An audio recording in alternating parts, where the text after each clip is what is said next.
अपने माता पिता का दिल ना दुखाओ। शादी की सुहाग सेज पर बैठी एक स्त्री का पति जब भोजन का थाल लेकर अंदर आया तो पूरा कमरा उस स्वादिष्ट भोजन की खुशबू से भर गया। उस स्त्री ने अपने पति से निवेदन किया कि माँ जी को भी यही बुला लेते तो हम तीनों साथ बैठकर भोजन करते।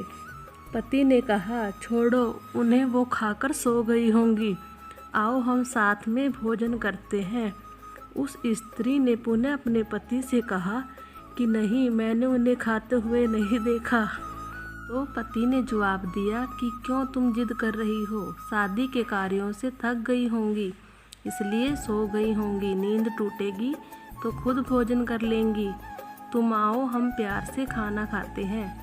उस स्त्री ने तुरंत तलाक लेने का फैसला कर लिया और तलाक लेकर उसने दूसरी शादी कर ली और इधर उसके पहले पति ने भी दूसरी शादी कर ली। दोनों अलग अलग सुखी घर गृहस्थी बसाकर खुशी खुशी रहने लगे। इधर उस स्त्री के 2 बच्चे हुए जो बहुत ही सुशील और आज्ञाकारी थे। कई वर्ष बीत जाने के बाद एक दिन वह औरत अपने बेटों के साथ यात्रा पर गई हुई थी। एक जगह तीनों माँ बेटे भोजन के लिए रुके और बेटे भोजन परोसकर माँ से खाने की विनती करने लगे। उसी समय उस स्त्री की नज़र सामने एक फटेहाल भूखे और गंदे से एक वृद्ध पुरुष पर पड़ी जो इस स्त्री के भोजन और बेटों की तरफ बहुत ही कातर नज़र से देख रहा था। उस स्त्री को उस पर दया आ गई और बेटों को बोली, जाओ पहले उस वृद्ध को नहलाओ और उसे वस्त्र दो, फिर हम सब मिलकर भोजन करेंगे। बेटे जब उस वृद्ध को नहलाकर कपड़े पहनाकर उसे उस स्त्री के सामने लाए तो वह स्त्री आश्चर्यचकित रह गई।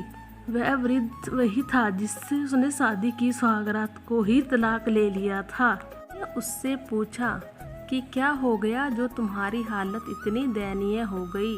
तो उस वृद्ध ने नज़र झुका के कहा कि सब कुछ होते हुए भी मेरे बच्चे मुझे भोजन नहीं देते थे, मेरा तिरस्कार करते थे, मुझे घर से बाहर निकाल दिया।